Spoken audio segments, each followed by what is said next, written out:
Principalmente porque conforme Lutero for aumentando o seu discurso, conforme Lutero se recusar a dar um passo atrás, essas críticas vão aumentar, inclusive respingando no próprio Papa. Ele chegando a dizer que o Papa não teria a autoridade máxima sobre os cristãos, e sim a Bíblia, e sim o texto, né? Então imagina o que é isso, o principal líder religioso de praticamente toda a Idade Média, toda a Antiguidade, né, depois ali do século IV, ele ter a sua figura, ter a sua autoridade questionada. Então, os principais adversários de Martinho Lutero serão o imperador Carlos V, que vai se entender como uma espécie de defensor da Igreja Católica, né, da fé católica, da fé no Papa, e o próprio Papa Leão X.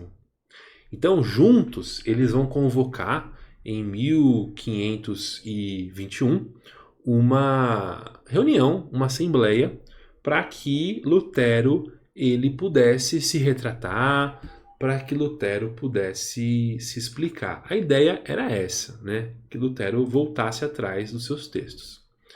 Essa reunião aconteceu em Worms e eu queria que você tivesse a seguinte questão em mente.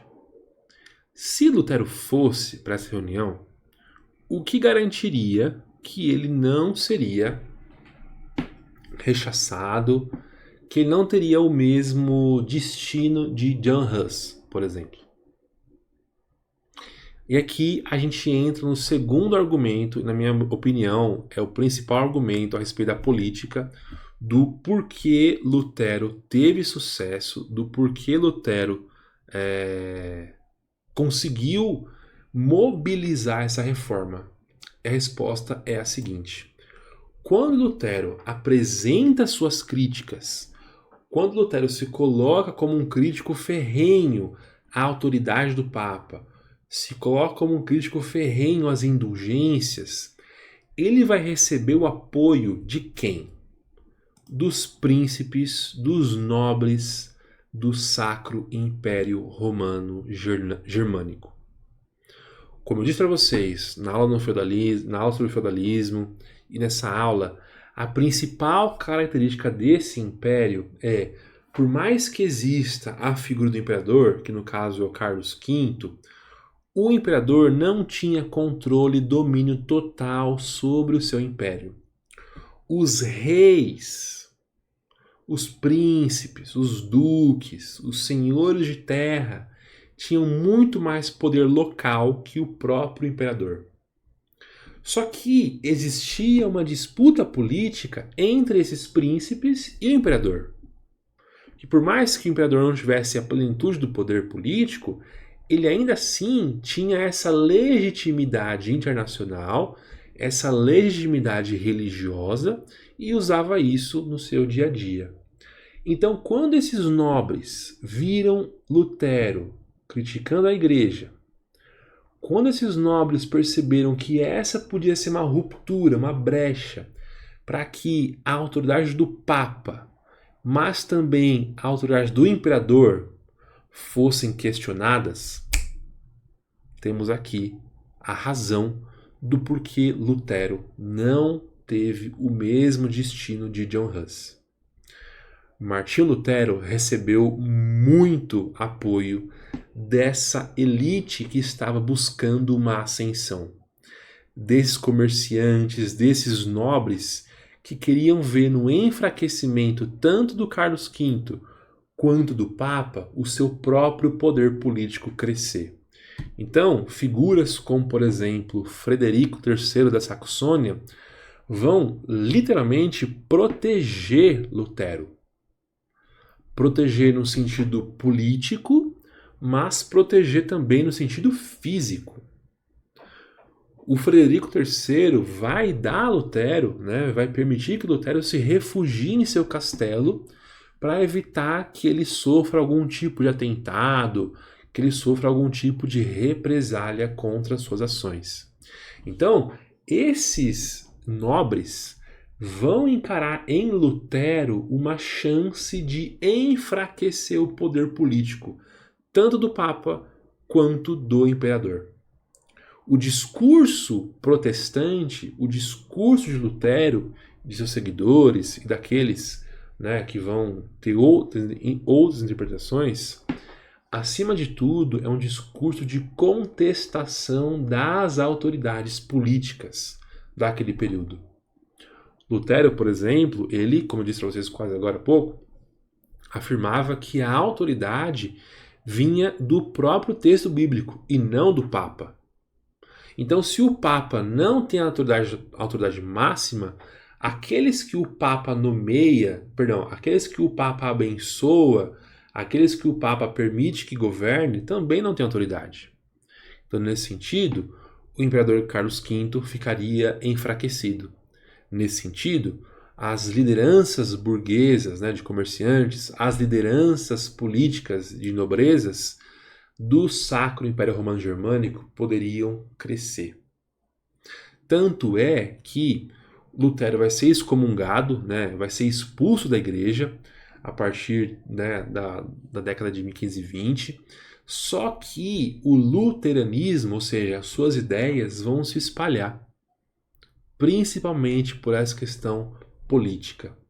Por exemplo, o rei Cristiano III da Dinamarca vai ser um rei que na década seguinte, ali em 1530, ele vai aderir ao protestantismo para também abandonar, para também se afastar da autoridade, da reverência que precisava se dar ao Papa. Então, lideranças políticas vão encontrar no discurso de Lutero uma alternativa contra a figura do Papa, né, essa figura religiosa e política, e também contra a figura do imperador, no caso, o Sacro Império Romano Germânico, Carlos V.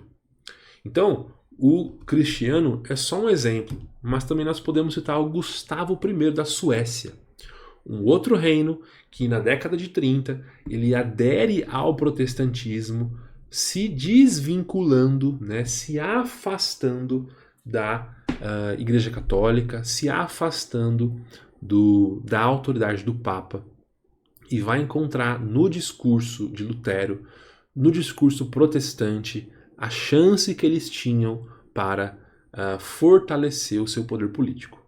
Então, deixa eu só retomar aqui para ficar bem entendido, para ficar bem claro para vocês, para que a gente não se perca aqui.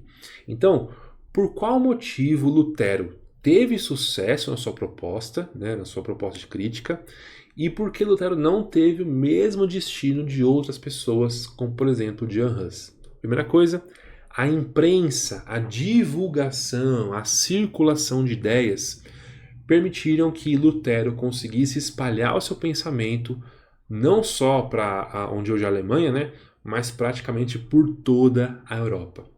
E o segundo motivo, e que na minha opinião é o ponto central dessa aula, é que a estrutura política do Sacro Império Romano Germânico, ou seja, dessa fragmentação, mesmo tendo a figura do imperador, foi o que permitiu os nobres enxergarem em Lutero uma alternativa contra o poder político do imperador Carlos V e contra o poder religioso do papado, no caso do Papa Leão X. Então, por mais que a igreja tivesse expulsado Lutero, tivesse excomungado Lutero, entre aspas, o estrago já estava feito.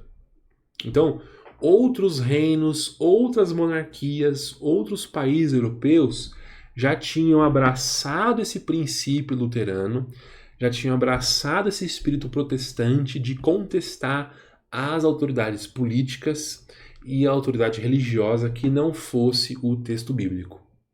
Eu disse para vocês que não queria entrar nas minúcias religiosas, nas minúcias de debates religiosos, teológicos, mas não tem como não citar, por exemplo, talvez um dos reformadores mais importantes depois de Martinho Lutero.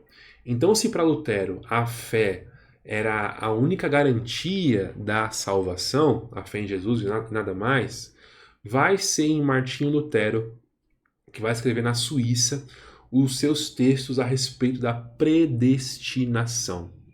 Então, de acordo com ele, existia uma dupla predestinação. A predestinação, Deus escolhia as pessoas que seriam salvas e Deus também escolhia as pessoas que não seriam salvas.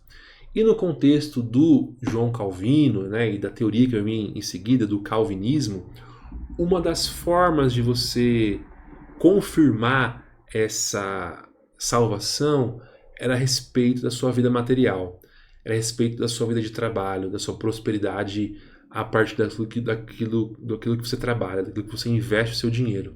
Então, isso vai cair como uma luva num momento em que vai estar crescendo, que vai crescer uma classe conhecida como burguesia. E aqui eu me refiro ao sentido de comércio, tá?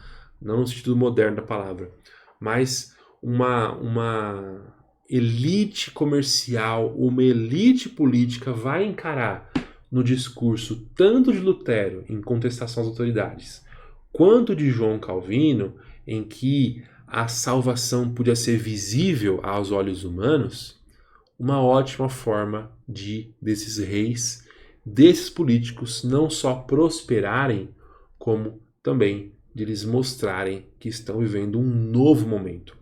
Esse corte que você acabou de assistir é um trecho de uma aula da Escola de História, uma comunidade para pessoas que, assim como você, se interessam pelo passado. Se você quiser se juntar a nós, é só você clicar aqui no link da descrição e entrar ainda hoje na Escola de História. Eu te espero lá dentro.